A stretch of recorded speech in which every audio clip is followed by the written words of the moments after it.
तो क्या आपका यहाँ से जाने का फैसला फाइनल है?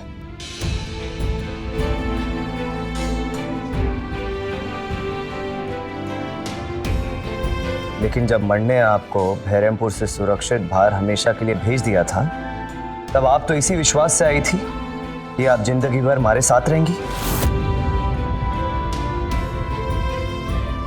हमने आपको पहले भी कहा है कि आपकी लड़ाई सिर्फ वीर के साथ नहीं है, बहरमपुर के बदलाव के लिए है। और अब हमारी जिंदगी से बड़ा है यहाँ के लोगों की जिंदगी का बदलाव। और इसलिए हम आपकी कमजोरी नहीं बनना चाहते। आप जानती हैं, आज जिंदगी में पहली बार मारे को भी डर लगा। उस वीर से ना, वो तो मारे को कभी ना डरा सकता। मैं तो इस बात से डर गया था कि अगर मैं सही समय पर हवेली ना पहुंचा तो आपको हमेशा के लिए खो बैठूंगा। आप हमारी कमजोरी ना हो, आप हमारी ताकत हो। हौसला बढ़ाते हो आप हमारा। जब पूरी दुनिया हमारे खिलाफ खड़ी हो जाती है तो आप हमारे साथ खड़े होते हो, हमारे कदम से कदम मिलाकर चलते हो। इसलिए आप कहीं ना जाओगे, हमारे साथ ही रहोगे, एक साथी की तरह।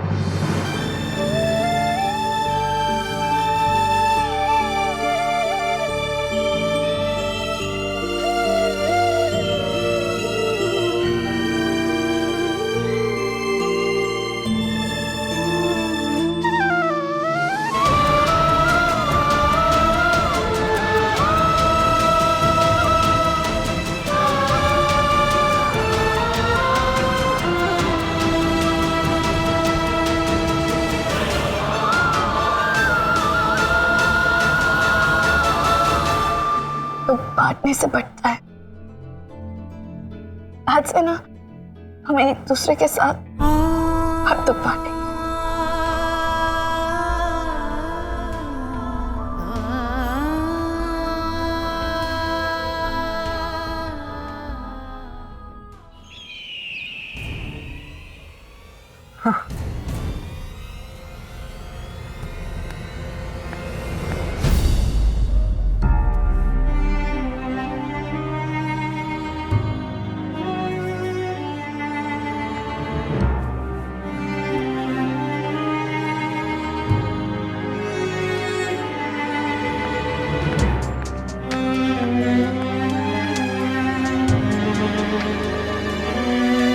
सुनो, आप बहुत परेशान लग रहे हो। क्या हुआ?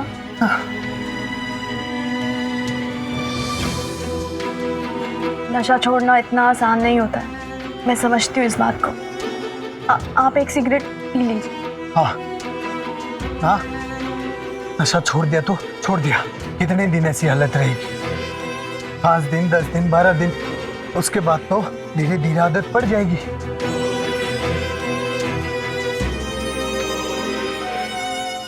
जी, मैंने सुना है ऐसी हालत में गरम गरम कॉफी पीने से अच्छा फील होता है।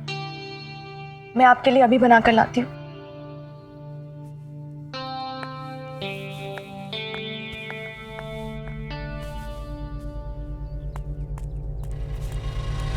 देवर जी, सुनो तो। अरे पापा, कौन सी धुन में हो? एक बात बताओ, बहुत दिनों के बाद बढ़िया माल आया है।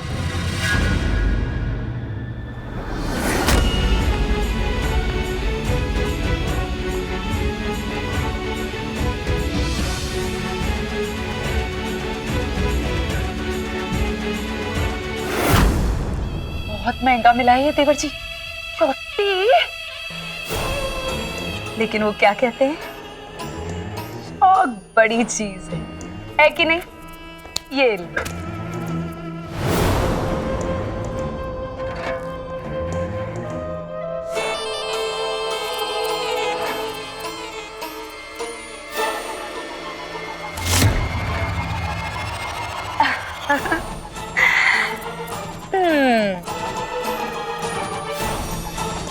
लीजिए।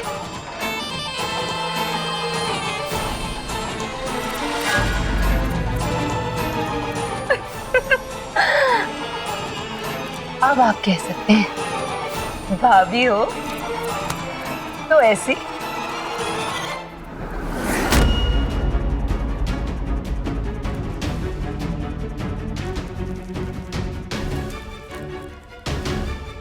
भाभी हो तो ऐसी।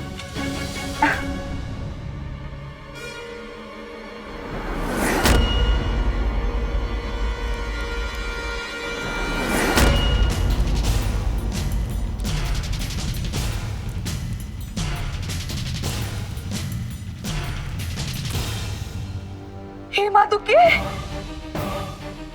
पागल हो गई हो क्या देवर जी? पूरे 50,000 का माल था ये। अरे भाभी, माल चाहे 50,000 का हो या 5 लाख का, अब वो मेरे लिए कूड़ा है। मन ने नशा छोड़ दिया।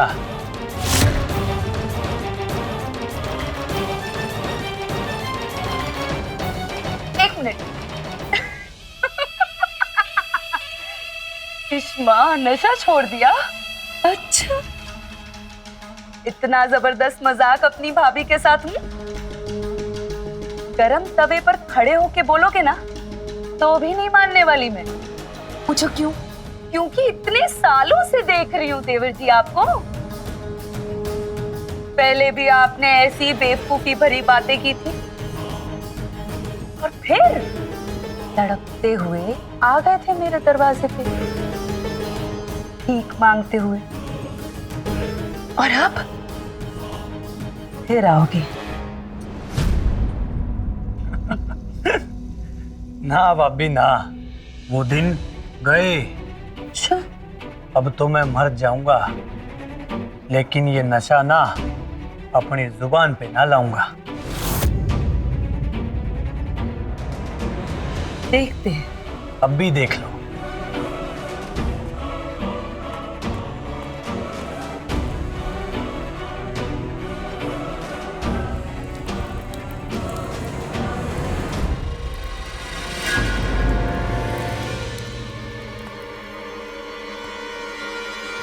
देख लिया? ये लो बाबी, थोड़ा पानी पी ले।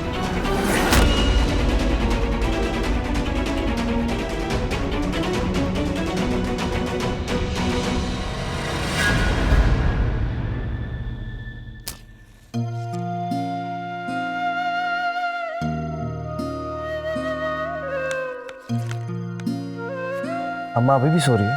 हाँ, हमने उन्हें दवाई दे दी थी, वो आराम से सो रही है। चलो अच्छा है, बहुत समझदारी का काम किया आपने। अगर अम्मा ने फैंटम के शव को देख लिया होता, उनसे बर्दाश्त ना होता।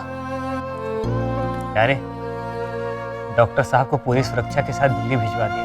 बेचारे डॉक्टर साहब, उन पे क्या बीत रही होगी ये कोई ना सोच सकता।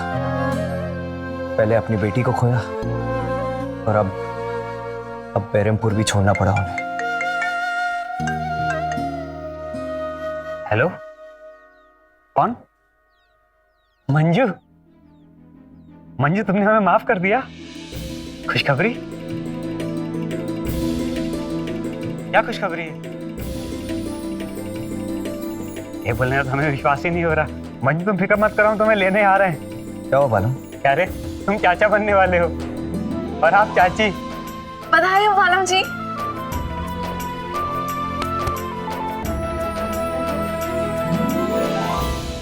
कुदरत भी क्या क्या खेल दिखाती है यार। एक तरफ दोस्त को खोने का दुख और दूसरी तरफ इतनी अच्छी खबर सुनाई।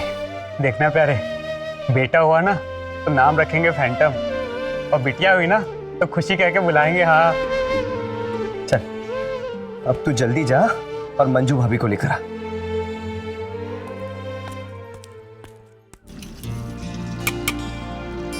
ये दुक्का माँ, नौकरानी बनकर रह गई हूँ इस घर में। सासू माँ को झूले पर बैठने से फुर्सत नहीं मिलती, और ये रश्मि इसे कमरे में घुसे रहने से। क्या ड्रामा है ये। अरे वाह, आ गई तुम। आज कोई अच्छा मुहूर्त देख लिया जो रसोई में दर्शन देने आ गई। आई एम सॉरी, मेरी वजह से आपको तकलीफ हुई, पर मेरा कुछ भी करने को मन ही नहीं कर रहा था। पर आई प्रॉमिस, आज से दोनों टाइम का खाना मैं ही बनाऊंगी। आप आराम कीजिए। आराम? दाशो माँ के रहते मुझे कौन सा आराम? कोई ना कोई काम पकड़ा देंगी, नहीं तो अपने पास ही बिठा लेंगी। अगर आप बुरा ना माने तो आपसे एक रिक्वेस्ट करनी थी कि वो मनमीत जी बहुत मुश्किल से नशा छोड़ने की कोशिश कर रहे हैं, आप प्लीज उनकी मदद कीजिए। तू कहना क्या चाहती है कि मैं उस मनमीत को नशा देती हूँ? थप्पड़ खींच के मारूंगी तुझे। शर्म नहीं आती? मुझ पर इल्जाम लगा रही है? इल्जाम नहीं लगा रही हूँ, मैंने अपनी आंखों से देखा था आपको मनमीत जी को नशा देते हुए, और मैंने ये भी देखा कि उन्होंने वो नशा फेंक दिया। तब की बात है, ऐसा कुछ भी नहीं हुआ। मैं जो कुछ कह रही हूँ आप अच्छे से समझ रही हैं, इसलिए बहस करने का कोई फायदा नहीं। मैं हाथ जोड़कर आपके आगे विनती कर रही हूँ, मनमीत जी का नशा छुड़वाने में उनका सहारा बनिए, उन्हें बढ़ावा ना दीजिए। सहारा तो तू ले रही है। कमांडर की मौत की खबर आ गई और तू पीछे लगली दूसरे के। भालो भालो, खूब भालो। आज से पहले तो कभी नहीं सोचा था तूने उस नशेड़ी के बारे में। आई मुझे उपदेश देने। हाँ, देती हूँ नशा मैं उसे। आज से नहीं, 2 साल से दे रही हूँ नशा। जो करना चाहती है ना, कर ले तू। आप क्यों देती हैं उन्हें नशा? जाकर यही सवाल तुम सासू माँ से क्यों नहीं करती कि मेरे पति जागीर को सत्ता क्यों नहीं मिलती? मैं इस घर की बड़ी बहू हूँ, लेकिन बड़ी बहू का सम्मान नहीं मिलता, तो मैं भी यहाँ किसी को पनपने नहीं दे सकती। मैं मनमीत को नशा दूंगी। तुम बचा सकती हो ना, तो बचा के दिखाओ।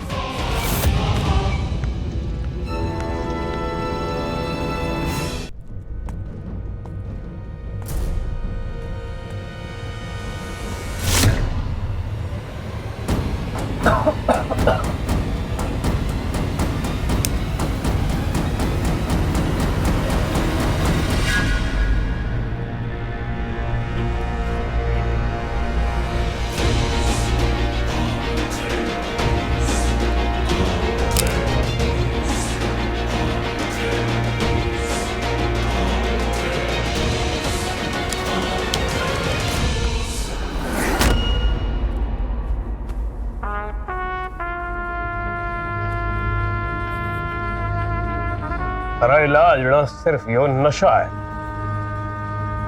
बिना इस नशे के ना तू अपनी औकात भूल जावे। हमारे खिलाफ झंडा लहराने की गलती करे है, हमारे बराबर खड़ा होने की जुर्रत करे है। अब तू आज के बाद हमेशा इसी नशे में रहेगा। आई है इसलिए तन्ने मारना ना चाह रहा, सिर्फ यो नशा दे रहा हूं। नहीं तो दुश्मन को कंधा देने के जुर्म में ना अने कब का शमशान पहुंचा चुका हूं।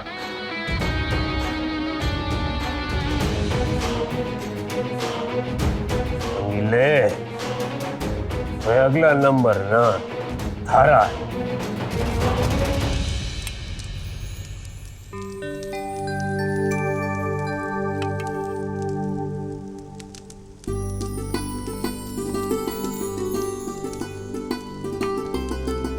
अरे वाह, इतनी सुबह सुबह आपने नाश्ता बना लिया?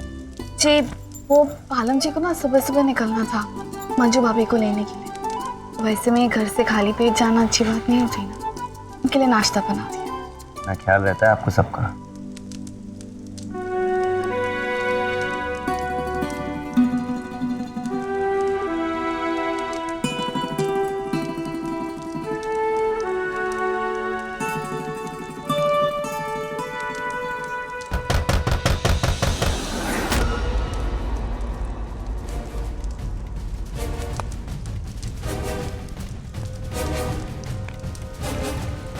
कौन? बेटा, पांडा वाली हूँ, दरवाजा दरवाजा खोल बेटा। काकी आप खुश हो बेटा। आइए ना। शिवानी जी, आप चाय लेके आइए। जी आप यहाँ बैठिए। बैठिएगा, बैठिए।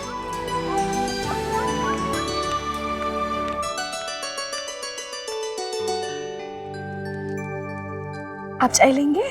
चाय ना पीता मैं, दूध है तो दे दे।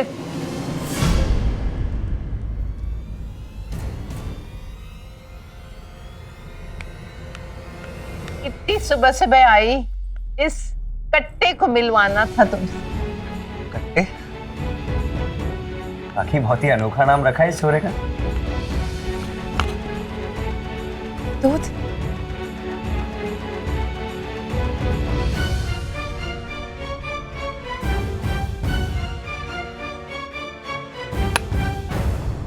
वैसे तो हमारा नाम कट्टर वंश है, प्यार से सब हमें कट्टे बुलावे हैं। अब तू ही इसे संभाल। इसके बाप को वीर ने कुश्ती के मैदान में पटक पटक कर मार डाला और इसे गुलाम बना के रखा। दादी, अरे को बंदूक चलानी ना आवे ना, चलाया न कर। मालिक ने मारे को उनका खास बनाया है, डंके की चोट पर ऐलान किया है। मैं रंगीला से भी आगे जाऊंगा। ये तो भगोड़ा निकला, और मैं सूरमा बनूंगा।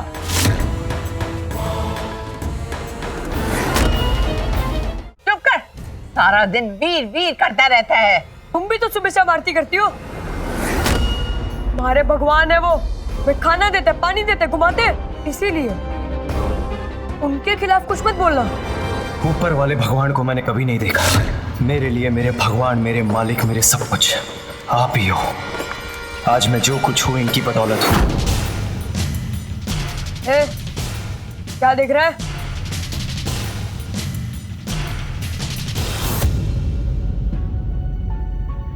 देख ना रहा हूं, बस कुछ याद आ गया हमारे को। समझ गया, तू भी तो हमारी तरह बचपन से गुलाम था ना। अपने पुराने दिन याद कर रहा हूँ। देखा किस तरह बात कर रहा है, उच्छृंड हो गया है। इसलिए कहती हूँ बेटा, इसे अपने पास रख, कुछ सिखा। वीर की गुलामी छोड़ के कुछ ढंग का काम करे।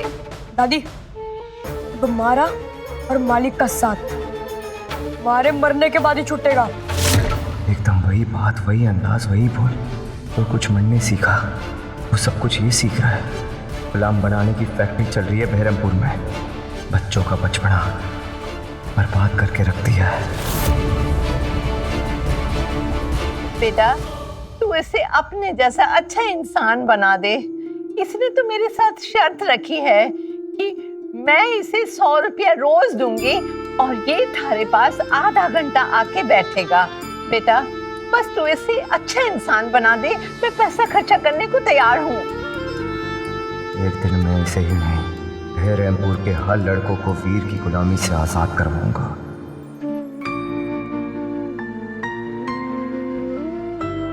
क्या सोच रहा है बेटा?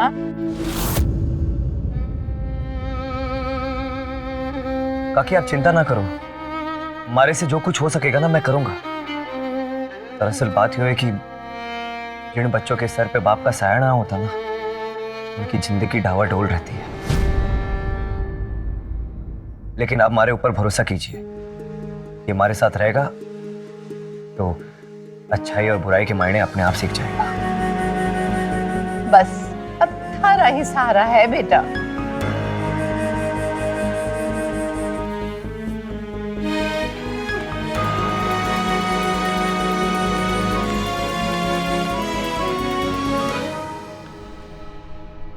कितना कुछ करना बाकी है। जिस उम्र में बच्चे को स्कूल में जाके पढ़ना लिखना सीखना चाहिए, उस उम्र में वो बंदूक की फैक्ट्री में बंदूक बनाना सीख रहा है।